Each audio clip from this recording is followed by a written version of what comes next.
ਮੋਦੀ ਸਰਕਾਰ ਵੱਲੋਂ ਪੰਜਾਬ ਨੂੰ ਇੱਕ ਹੋਰ ਵੱਡਾ ਝਟਕਾ ਦੇਣ ਦੀ ਤਿਆਰੀ। ਜੀ ਹਾਂ ਦੋਸਤੋ, ਤੁਹਾਨੂੰ ਦੱਸ ਦਈਏ ਕਿ ਕੇਂਦਰ ਸਰਕਾਰ ਨੇ ਪੰਜਾਬ ਨੂੰ ਵੱਡਾ ਝਟਕਾ ਦੇਣ ਦੀ ਤਿਆਰੀ ਖਿੱਚ ਲਈ ਹੈ। ਕੇਂਦਰ ਵੱਲੋਂ ਪੇਂਡੂ ਵਿਕਾਸ ਫੰਡ RDF ਨੂੰ ਲੈ ਕੇ ਕੇਂਦਰ ਸਰਕਾਰ ਵੱਲੋਂ ਵੱਡਾ ਫੈਸਲਾ ਲੈ ਸਕਦੀ ਹੈ। ਕੇਂਦਰ ਨੇ ਪੰਜਾਬ ਦੀ ਝੋਨੇ ਲਈ ਖਰੀਦ ਲਈ ਭੇਜੀ ਗਈ ਪ੍ਰੋਵੀਜ਼ਨਲ ਕਾਸਟ ਸੀਟ ਨੂੰ 3% ODF ਫਿਲਹਾਲ ਜ਼ੀਰੋ ਕਰ ਦਿੱਤਾ ਹੈ। ਦਰਅਸਲ ਕੇਂਦਰ ਵੱਲੋਂ ਪੁੱਛਿਆ ਗਿਆ ਕਿ ਸੂਬਾ ਸਰਕਾਰ ਦੱਸੇ ਕਿ ODF ਦੀ ਵਰਤੋਂ ਕਿਹੜੇ ਕੰਮਾਂ ਲਈ ਕੀਤੀ ਜਾਂਦੀ ਹੈ। ਖੇਤੀ ਵਿਭਾਗ ਦੇ ਇੱਕ ਸੀਨੀਅਰ ਅਧਿਕਾਰੀ ਨੇ ਕਿਹਾ ਕਿ ਜਿਸ ODF ਦਾ ਭੁਗਤਾਨ ਕੇਂਦਰ ਸਰਕਾਰ ਪਿਛਲੇ 5 ਦਹਾਕਿਆਂ ਤੋਂ ਕਰ ਰਹੀ ਹੈ, ਉਹ ਉਸ ਬਾਰੇ ਹੁਣ ਅਜਿਹਾ ਸਵਾਲ ਪੁੱਛਣ ਦਾ ਮਤਲਬ ਸਾਫ਼ ਹੈ ਕਿ ਸਰਕਾਰ ਇਸ ਤੋਂ ਪੈਰ ਪਿੱਛੇ ਖਿੱਚਣਾ ਚਾਹੁੰਦੀ ਹੈ। ਉਹਨਾਂ ਨੇ ਕਿਹਾ ਕਿ ਇਸ ਦਾ ਜਵਾਬ ਤਿਆਰ ਕਰ ਰਹੇ ਹਾਂ। ਜੇਕਰ ਕੋਈ ਕੇਂਦਰ ਸਰਕਾਰ ODF ਨਹੀਂ ਦਿੰਦੀ ਤਾਂ ਪੰਜਾਬ ਨੂੰ ਝੋਨੇ ਦੇ ਸੀਜ਼ਨ 'ਚ ਲਗਭਗ 150 ਕਰੋੜ ਰੁਪਏ ਦਾ ਨੁਕਸਾਨ ਹੋਣ ਦਾ ਡਰ ਹੈ। ਵਾਧੇ ਹਾਂ ਜੀ ਅਗਲੀ ਖਬਰ ਵੱਲ। ਸਰਕਾਰ ਨੇ ਅਗਲੇ ਅਨਲੌਕ ਲਈ ਕੀਤਾ ਐਲਾਨ, ਨਵੰਬਰ ਦੇ ਅੰਤ ਤੱਕ ਲਾਗੂ ਰਹਿਣਗੀਆਂ ਗਾਈਡਲਾਈਨਸ।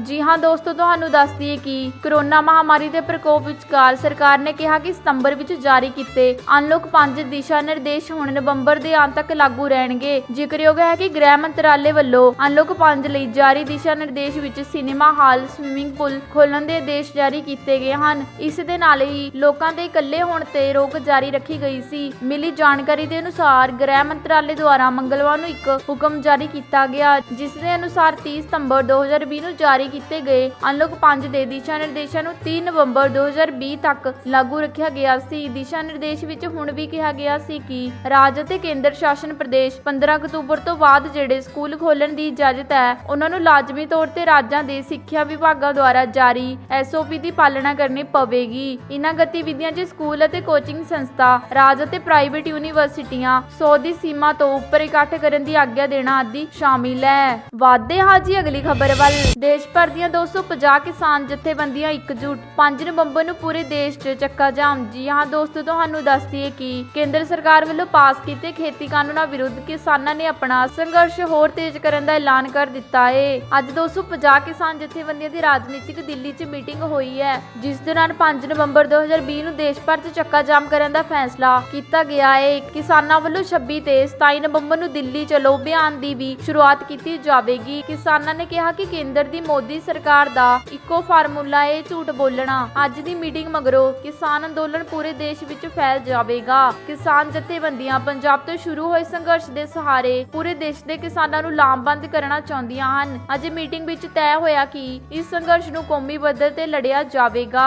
ਵਾਧੇ ਹਾਂ ਜੀ ਅਗਲੀ ਖਬਰ ਵੱਲ। ਕੇਂਦਰ ਸਰਕਾਰ 30 ਲੱਖ ਸਰਕਾਰੀ ਕਾਮਿਆਂ ਨੂੰ ਦੇਵੇਗੀ ਬੋਨਸ। ਜੀ ਹਾਂ ਦੋਸਤੋ, ਤੁਹਾਨੂੰ ਦੱਸ ਦਈਏ ਕਿ ਕੇਂਦਰ ਸਰਕਾਰ ਨੇ 10 ਦਿਨਾਂ ਦੇ ਅੰਦਰ 4 ਵੱਡੇ ਐਲਾਨ ਕੀਤੇ ਹਨ, ਜਿਸ ਦੇ ਤਹਿਤ ਨਾ ਸਿਰਫ ਸਰਕਾਰੀ ਸਗੋਂ ਨਿੱਜੀ ਕਾਮਿਆਂ ਨੂੰ ਵੀ ਲਾਭ ਮਿਲੇਗਾ। ਜਿੱਥੇ 30 ਲੱਖ ਸਰਕਾਰੀ ਕਾਮਿਆਂ ਲਈ ਬੋਨਸ ਦੇਣ ਦਾ ਐਲਾਨ ਕੀਤਾ ਗਿਆ ਹੈ। ਕੇਂਦਰ ਸਰਕਾਰ ਨੇ ਪਿਛਲੇ ਹਫ਼ਤੇ ਸਰਕਾਰੀ ਕਰਮਚਾਰੀਆਂ ਲਈ ਦੀਵਾਲੀ ਬੋਨਸ ਦੇਣ ਦਾ ਐਲਾਨ ਕੀਤਾ ਸੀ, ਜਿਸ ਨਾਲ ਮੁਲਾਜ਼ਮਾਂ ਦੀ ਦੀਵਾਲੀ ਚੰਗੀ ਨਿਕਲੀ। ਇਸ ਦੇ ਨਾਲ ਹੀ ਇਸ ਤੋਂ ਪਹਿਲਾਂ LTC ਕੈਚ ਵਾਊਚਰ ਸਕੀਮ ਦਾ ਲਾਭ ਸਰਕਾਰੀ ਅਤੇ ਨਿੱਜੀ ਖੇਤਰਾਂ ਦੇ ਕਾਮਿਆਂ ਨੂੰ ਦੇਣ ਦਾ ਐਲਾਨ ਕੀਤਾ ਗਿਆ ਸੀ। ਇਸ ਦੇ ਨਾਲ ਹੀ ਹੁਣ ਸਰਕਾਰ ਦੇ ਮਰਦ ਕਾਮਿਆਂ ਨੂੰ ਬਾਲ ਦੇਖਭਾਲ ਦੀ ਛੁੱਟੀ ਦਾ ਲਾਭ ਦੇਣ ਲਈ ਇੱਕ ਵੱਡਾ ਐਲਾਨ ਕੀਤਾ। ਕੇਂਦਰ ਮੰਤਰੀ ਜਤਿੰਦਰ ਸਿੰਘ ਨੇ ਕਿਹਾ ਕਿ ਅਜਿਹੇ ਸਰਕਾਰੀ ਮਰਦ ਕਰਮਚਾਰੀ ਹੁਣ ਬੱਚਿਆਂ ਦੀ ਦੇਖਭਾਲ ਦੀ ਛੁੱਟੀ ਲੈਣ ਦੇ ਹੱਕਦਾਰ ਹਨ, ਜੋ ਇਕੱਲੇ ਪੈਰਟੀ ਇਹਨਾਂ ਘੋਸ਼ਣਾਵਾਂ ਨੂੰ ਲਾਗੂ ਕਰਦਿਆਂ ਲੋਕ ਤਿਉਹਾਰਾਂ ਵਿੱਚ ਨਕਲੀ ਦੀ ਘਾਟ ਤੋਂ ਛੁਟਕਾਰਾ ਪਾਉਣਗੇ। ਇਸ ਦੇ ਨਾਲ ਹੀ ਕੇਂਦਰ ਸਰਕਾਰ ਨੇ 15,312 ਕਰੋੜ ਰੁਪਏ ਦਾ ਵਾਧੂ ਬੋਝ ਪਵੇਗਾ। ਵਾਧੇ ਹਾਂ ਜੀ ਅਗਲੀ ਖਬਰ ਵੱਲ। ਕੇਂਦਰ ਸਰਕਾਰ ਦਾ ਵੱਡਾ ਫੈਸਲਾ, ਹੁਣ ਕੋਈ ਵੀ ਖਰੀਦ ਸਕਦਾ ਹੈ ਜੰਮੂ ਕਸ਼ਮੀਰ ਵਿੱਚ ਜ਼ਮੀਨ। ਜੀ ਹਾਂ ਦੋਸਤੋ, ਤੁਹਾਨੂੰ ਦੱਸ ਦਈਏ ਕਿ ਜੰਮੂ ਕਸ਼ਮੀਰ ਵਿੱਚ ਹੁਣ ਦੇਸ਼ ਦੇ ਕੋਈ ਵੀ ਨਾਗਰਿਕ ਜ਼ਮੀਨ ਖਰੀਦ ਸਕਦਾ ਹੈ। ਇਸ ਦੇ ਲਈ ਜੰਮੂ ਕਸ਼ਮੀਰ ਦਾ ਨਾਗਰਿਕ ਬਣਨ ਦੀ ਜ਼ਰੂਰਤ ਨਹੀਂ। ਸ਼ਰਤ ਇਹ ਹੈ ਕਿ ਤੁਹਾਨੂੰ ਇਹ ਜ਼ਮੀਨ ਸਿਰਫ ਉਦਯੋਗ ਸਥਾਪਿਤ ਕਰਨ ਲਈ ਮਿਲੇਗੀ। ਇਹ ਨਿਯਮ ਅੱਜ ਤੋਂ ਲਾਗੂ ਹੋ ਗਿਆ ਸੀ, ਜਦਕਿ ਦੱਸ ਦਈਏ ਕਿ ਇਸ ਤੋਂ ਪਹਿਲਾਂ ਸਿਰਫ ਸਥਾਨਕ ਲੋਕ ਜੰਮੂ ਕਸ਼ਮੀਰ ਵਿੱਚ ਜ਼ਮੀਨ ਖਰੀਦ ਸਕਦੇ ਸੀ ਜਾਂ ਵੇਚ ਸਕਦੇ ਸੀ। ਕੇਂਦਰੀ ਗ੍ਰਹਿ ਮੰਤਰਾਲੇ ਨੇ ਹੁਣ ਜੰਮੂ ਕਸ਼ਮੀਰ ਪੁਨਰਗਠਨ ਐਕਟ ਅਧੀਨ ਜ਼ਮੀਨ ਬਾਰੇ ਫੈਸਲਾ ਲਿਆ ਹੈ। ਪਿਛਲੇ 5 ਸਾਲਾਂ ਨੂੰ ਕੇਂਦਰ ਸਰਕਾਰ ਨੇ ਜੰਮੂ ਕਸ਼ਮੀਰ ਤੋਂ ਧਾਰਾ 370 ਹਟਾ ਦਿੱਤੀ ਸੀ। ਇਸ ਦੇ ਨਾਲ ਹੀ ਜੰਮੂ ਅਤੇ ਕਸ਼ਮੀਰ ਨੂੰ 2 ਕੇਂਦਰ ਸ਼ਾਸਿਤ ਪ੍ਰਦੇਸ਼ ਜੰਮੂ ਕਸ਼ਮੀਰ ਅਤੇ ਲਦਾਖ ਵਿੱਚ ਵੰਡਿਆ ਗਿਆ ਸੀ। ਇਸ ਫੈਸਲੇ ਨੂੰ 1 ਸਾਲ ਤੋਂ ਵੱਧ ਸਮਾਂ ਹੋ ਗਿਆ ਤੇ ਹੁਣ ਕੇਂਦਰ ਨੇ ਜ਼ਮੀਨ ਦਾ ਕਾਨੂੰਨ ਬਦਲ ਦਿੱਤਾ ਹੈ। ਵਾਧੇ ਹਾਂ ਜੀ ਅਗਲੀ ਖਬਰ ਵੱਲ।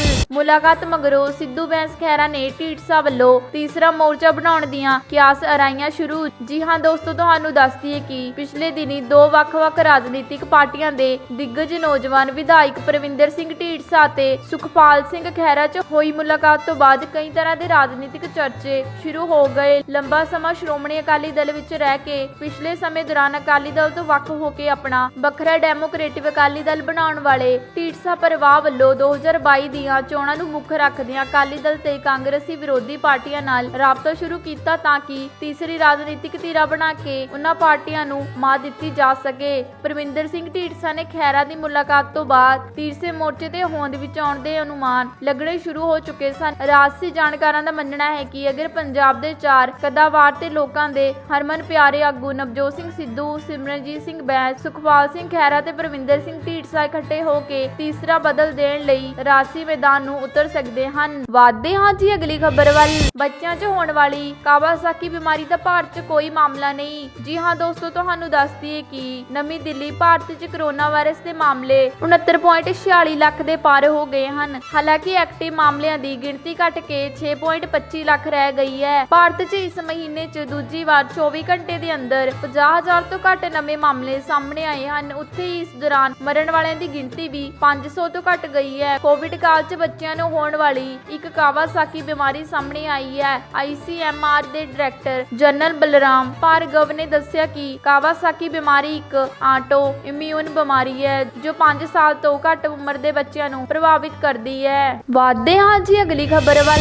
ਗਠੀਏ ਦੇ ਮਰੀਜ਼ਾਂ ਲਈ ਫਾਇਦੇਮੰਦ ਹੈ ਅਦਰਕ ਦਾ ਦੁੱਧ। ਜੀ ਹਾਂ ਦੋਸਤੋ, ਤੁਹਾਨੂੰ ਦੱਸ ਦਈਏ ਕਿ ਅਦਰਕ ਸਾਡੀ ਰਸੋਈ ਦੇ ਜ਼ਰੂਰੀ ਮਸਾਲਿਆਂ ਵਿੱਚੋਂ ਇੱਕ ਮੰਨਿਆ ਜਾਂਦਾ ਹੈ, ਜਿਸ ਦਾ ਇਸਤੇਮਾਲ ਸਿਰਫ ਸਬਜ਼ੀ ਦਾ ਸਵਾਦ ਵਧਾਉਣ ਲਈ ਨਹੀਂ ਸਗੋਂ ਚਾਹ ਦੇ ਕਾੜੇ 'ਚ ਵੀ ਕੀਤਾ ਜਾਂਦਾ ਹੈ। ਆਯੁਰਵੈਦਿਕ ਮਾਹਿਰ ਤਾਂ ਇਸ ਨੂੰ ਇੱਕ ਸ਼ਕਤੀਸ਼ਾਲੀ ਪਾਚਨ ਦੇ ਰੂਪ 'ਚ ਲੈਣ ਦੀ ਸਲਾਹ ਦਿੰਦੇ ਹਨ। ਸੌਂਠ ਦੇ ਲੱਡੂ ਸਿਹਤ ਲਈ ਬਹੁਤ ਫਾਇਦੇਮੰਦ ਹੁੰਦੇ ਹਨ, ਇਹ ਤਾਂ ਤੁਸੀਂ ਜਾਣਦੇ ਹੀ ਹੋਵੋਗੇ, ਪਰ ਜੇਕਰ ਤੁਸੀਂ ਅਦਰਕ ਨੂੰ ਦੁੱਧ 'ਚ ਮਿਲਾ ਕੇ ਪੀਓਗੇ ਤਾਂ ਇਹ ਵੀ ਸਿਹਤ ਲਈ ਗੁਣਕਾਰੀ ਹੈ। ਅਦਰਕ ਦਾ ਦੁੱਧ ਐਂਟੀ ਇਨਫਲੇਮੇਟਰੀ, ਐਂਟੀਬੈਕਟੀਰੀਆ ਦੇ ਐਂਟੀਬਾਇਓਟਿਕ ਗੁਣਾਂ ਨਾਲ ਭਰਪੂਰ ਹੁੰਦਾ ਹੈ। ਅਦਰਕ ਵਾਲਾ ਦੁੱਧ ਪੌਸ਼ਟਿਕ ਖੁਰਾਕ ਦੇ ਨਾਲ-ਨਾਲ ਇੱਕ ਦਵਾਈ ਵੀ ਹੈ ਜੋ ਸਰਦੀ, ਜ਼ੁਕਾਮ, ਵਾਇਰਲ ਫਲੂ ਇਨਫੈਕਸ਼ਨ ਤੋਂ ਬਚਾਉਣ 'ਚ ਸਹਾਇਤਾ ਕਰਦਾ ਹੈ। ਕਿਵੇਂ ਬਣਾਈਏ ਅਦਰਕ ਵਾਲਾ ਦੁੱਧ? ਇੱਕ ਛੋਟਾ ਜਿਹਾ ਅਦਰਕ ਦਾ ਟੁਕੜਾ ਲੈ ਕੇ ਉਸ ਨੂੰ ਬਰੀਕ ਜਿਹਾ ਕੁੱਟ ਲਵੋ ਤੇ ਇੱਕ ਗਲਾਸ ਦੁੱਧ ਨੂੰ ਹਲਕੇ ਸੇਕ ਤੇ ਕੁਝ ਸਮਾਂ ਉਬਾਲੋ, ਫਿਰ ਛਾਣ ਕੇ ਸ਼ਹਿਦ ਮਿਲਾ ਕੇ ਪੀਓ। ਵਧਦੇ ਹਾਂ ਜੀ ਅਗਲੀ ਖਬਰ ਵੱਲ। ਭਾਰਤ ਅਮਰੀਕਾ 2+2 ਵਾਰਤਾ 'ਚ 5 ਸਮਝੌਤਿਆਂ ਤੇ ਹੋਈ ਦਸਤਖਤ, ਚੀਨ ਨੂੰ ਦਿੱਤਾ ਸਖਤ ਸੰਦੇਸ਼। ਜੀ ਹਾਂ ਦੋਸਤੋ, ਤੁਹਾਨੂੰ ਦੱਸ ਦਈਏ ਕਿ ਨਵੀਂ ਦਿੱਲੀ ਭਾਰਤ ਤੇ ਅਮਰੀਕਾ ਨੇ ਮੰਗਲਵਾਰ ਨੂੰ ਇੱਕ ਮਹੱਤਵਪੂਰਨ ਰੱਖਿਆ ਸਮਝੌਤਾ ਕੀਤਾ, ਜਿਸ ਦੇ ਨਾਲ ਆਧੁਨਿਕ ਫੌਜੀ ਤਕਨੀਕੀ, ਸੈਟੇਲਾਈਟ, ਗੁਪਤ ਡਾਟਾ ਅਤੇ ਦੋਨਾਂ ਦੇਸ਼ਾਂ ਵਿਚਾਲੇ ਅਹਿਮ ਸੂਚਨਾ ਸਾਂਝਾ ਕਰਨ ਦੀ ਮਨਜ਼ੂਰੀ ਹੋਵੇਗੀ। 2+2 ਵਾਰਤਾ ਦੇ ਤੀਸਰੇ ਪੜਾਅ ਦੌਰਾਨ basic exchange and cooperation agreement ਦੇ ਦੋਨਾਂ ਰਣਨੀਤੀਆਂ, ਕੋਆਪਰੇਸ਼ਨ ਐਕਟੀਮੈਟ ਦੇ ਦੋਨਾਂ ਰਣਨੀਤਿਕ ਭਾਗੀਦਾਰਾਂ ਵਿਚਾਲੇ ਦਸਤਖਤ ਨੇ ਦੁਵੱਲੇ ਰੱਖਿਆ ਅਤੇ ਫੌਜੀ ਸਬੰਧਾਂ ਨੂੰ ਅੱਗੇ ਹੋਰ ਮਜ਼ਬੂਤ ਕਰਨ ਦਾ ਸੰਕੇਤ ਦਿੱਤਾ ਹੈ। ਦੋਨਾਂ ਦੇਸ਼ਾਂ ਵਿਚਾਲੇ ਪਰਮਾਣੂ ਸਹਿਯੋਗ ਨੂੰ ਅੱਗੇ ਵਧਾਉਣ ਤੇ ਵੀ ਗੱਲ ਹੋਈ ਹੈ। ਇਸ ਨਾਲ ਸੰਬੰਧਿਤ ਇੱਕ ਸਮਝੌਤੇ ਤੇ ਵੀ ਦਸਤਖਤ ਕੀਤੇ ਗਏ। ਇਹ ਸਮਝੌਤਾ ਅਜਿਹੇ ਸਮੇਂ ਹੋਇਆ ਸੀ ਜਦੋਂ ਪੂਰਬੀ ਲਦਾਖ 'ਚ ਚੀਨ ਨਾਲ ਭਾਰਤ ਦਾ ਵਿਰੋਧ ਚੱਲ ਰਿਹਾ ਸੀ। ਵਿਦੇਸ਼ ਮੰਤਰੀ ਐਸ ਜੈਸ਼ੰਕਰ ਅਤੇ ਰੱਖਿਆ ਮੰਤਰੀ ਰਾਜਨਾਥ ਸਿੰਘ ਨੇ ਅਮਰੀਕੀ ਵਿਦੇਸ਼ ਮੰਤਰੀ ਮਾਈਕ ਪੋਂਪੀਓ ਅਤੇ ਰੱਖਿਆ ਮੰਤਰੀ ਮਾਰਕ ਟੀ ਐਸਪਰ ਨਾਲ ਗੱਲਬਾਤ ਕੀਤੀ। ਦੋਨਾਂ ਧਿਰਾਂ ਦੇ ਚੋਟੀ ਦੇ ਫੌਜੀ ਅਤੇ ਰੱਖਿਆ ਅਧਿਕਾਰੀਆਂ ਨੇ ਇਸ 'ਚ ਸਹਿਯੋਗ ਦਿੱਤਾ। 2+2 ਵਾਰਤਾ 'ਚ ਦੋਨਾਂ ਧਿਰਾਂ ਨੇ ਦੋਨਾਂ ਦੇਸ਼ਾਂ ਵਿਚਾਲੇ ਪਹਿਲ ਤੋਂ ਕਾਇਮ ਕਰੀਬੀ ਸਬੰਧਾਂ ਨੂੰ ਅੱਗੇ ਹੋਰ ਮਜ਼ਬੂਤ ਕਰਨ ਅਤੇ ਹਿੰਦ ਪ੍ਰਸ਼ਾਂਤ ਖੇਤਰ ਨੂੰ ਆਪਸੀ ਹਿੱਤਾਂ ਦੇ ਵਿਆਪਕ ਮੁੱਦਿਆਂ ਦੇ ਵਿਚਾਰ ਵਟਾਂਦਰਾ ਕੀਤਾ।